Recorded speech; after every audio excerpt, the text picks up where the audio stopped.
You are in support of America invading Nigeria. 100%. Guns are blazing. I said 100%. Since the government have refused to listen and leaders are not even helping matters. Wouldn't that affect the sovereignty of Nigeria? That's the question I'm asking. Hold on. You now have a sovereignty where terrorists are not telling you what to do, Abi. You now have a sovereignty where terrorists are on the dining table with government, telling government what to do, and leaders are supporting it in Moses. That's even my annoyance. Why would anybody utter such words?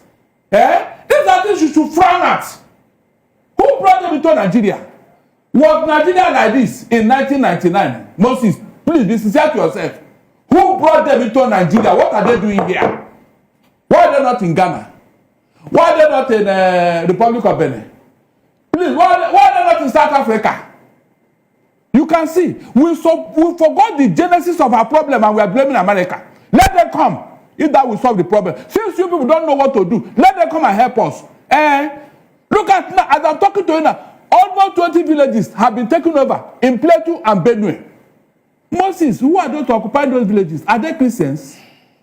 The real indigenous of those states are now in IDP camp, and they are the farmers in Nigeria. Can you beat that? It is unfortunate that we are going through this route. Seriously. It's unfortunate that America is even pitying us. America is angry with what is going on here. For God's sake, how can a group of people call themselves bandits and they are holding Nigeria to ransom? Where is it done? Can such a thing happen in America? That is why this man, Trump, is angry with us. This type of thing can never happen anywhere. And look at how we are trying to pamper them. Look at Moses. On a more serious note, they said anybody who go to the bush and fetch anti-infested firewood is calling for lizard to come for a party in his house. If we have not allowed these people to come into Nigeria, will anybody be talking to us? Are we going to become a number in the CPC?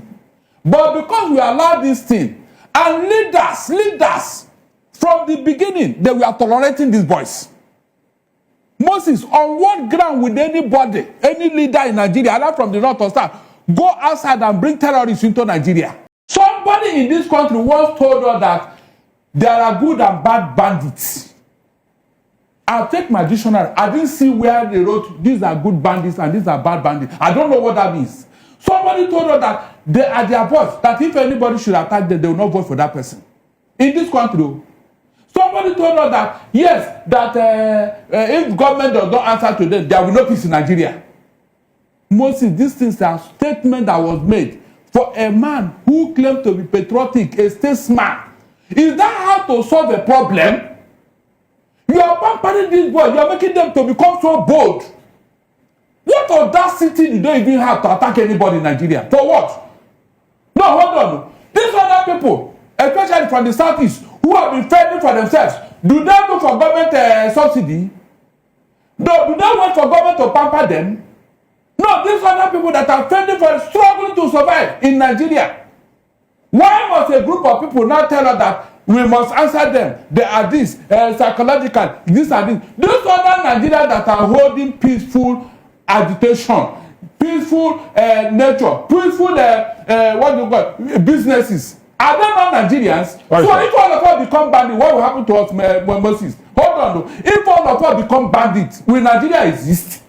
You can see how we clearly bring problem into ourselves and we are now blaming America.